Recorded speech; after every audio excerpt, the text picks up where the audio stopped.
ጓደኛዋ ጋር ሪሌሽን ተጨምራለች።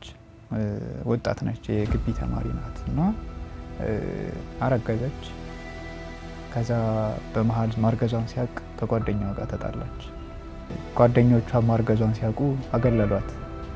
በብቸኝነት ነው የሚሰማት።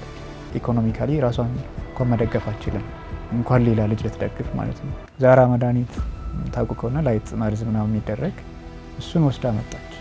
አልተረፈችም፣ ሄዳ ሞታለች።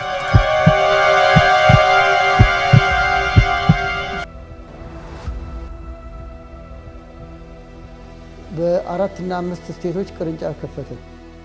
ሁሉም ጋር ተዘዋውሮ ተመለከተ። በቀን በጣም ብዙ የማስወረድ ስራ እየተሰራ ነው። የህሊና ወቀሳው መቆጣጠር አልቻለም። በጥይት ራሱን አጠፋ።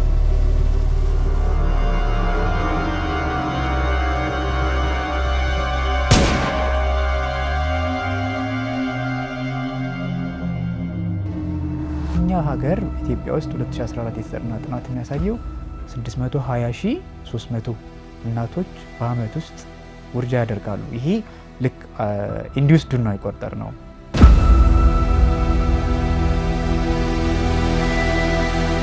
ነፍስ ላይ መጨከን ነው። የማይጮሁ የሚጮህላቸው የሌሉ ጠበቃ ማይቀጥሩ አልቅሰው የማይወጣላቸው የማይሰማውን አፍኖ መግደል ነው።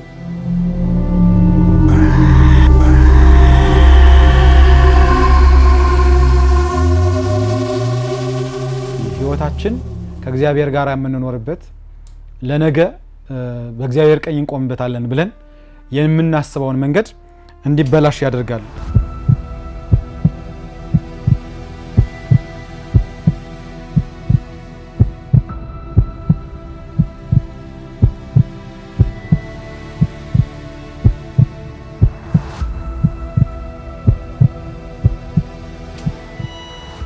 ሞቆትና ተመችቶት ከሚኖርበት ከናቱ ማፀን በድንገት የመግደያ መሳሪያ የሚሰነዘርበት ያልተወለደ ሕፃን ምን ይሰማዋል?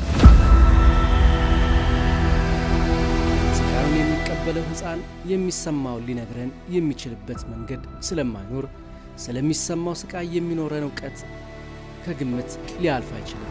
ይህን የእግዚአብሔርን ፍጥረት ለማጨናገፍ አሰቃቂ በሆነ ሁኔታ ከማፀን አውጥቶ ለመጣል የተለያዩ ክፉ ዘዴዎችን የሰው ልጅ ለሰው ልጅ ሞት ይጠበባል። ስሙንም ውርጃ ብሎ ይጠራል።